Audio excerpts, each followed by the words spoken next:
Hey everybody, this is Terry Jackson with Domicile One Realty. Today's video is my first, and I'll probably be the only one watching it, so I'm just gonna let it go.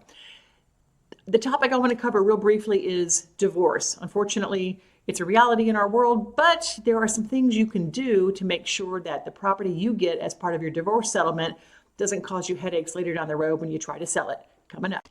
First thing about it is when a person receives a property as part of a settlement, that's fine and all, and obviously it's a legal document, but let's say down the road you go to sell it, and there's never been what's called a quitclaim deed on the property. What this means is, even though you have your divorce decree, somebody has got to take a quitclaim deed down to the courthouse and removes the claim that your previous spouse has on the property. Doesn't mean they're going to get to keep the property, but let's say you go to sell it 5 years, 7 years later on, and that was never done.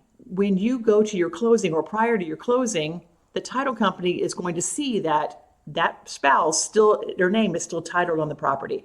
And that's not going to be able to work, obviously. So you'd have to go and get their signature to have them sign off on this quitclaim, which means they're signing away any claim they have to the property, and they're not going to get any of the proceeds.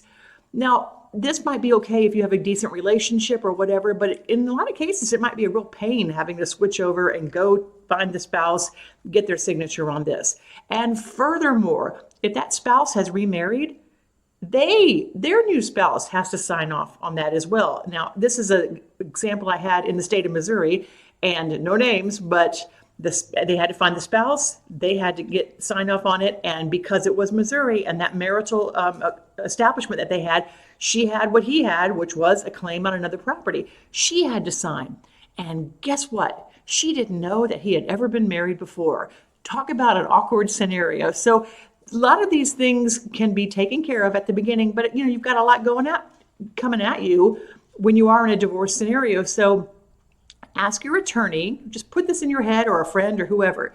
If they're part of a settlement and they're getting the home, ask that attorney, are you going to prepare the quitclaim paperwork and file it with the county? Yes or no. If they're going to do it, great. Personally, I think they should. But if not, that's the time to get that document done. You can do it. We can help you find a document that everybody can sign and notarize, and then take it over to the county to make sure that they have that down there and the title is changed over properly. So big takeaway here, divorce decree alone is not changing the title that the county has on that property. So just something to bear in mind. Hope you never need it, but maybe you might know a friend who does. You guys take care.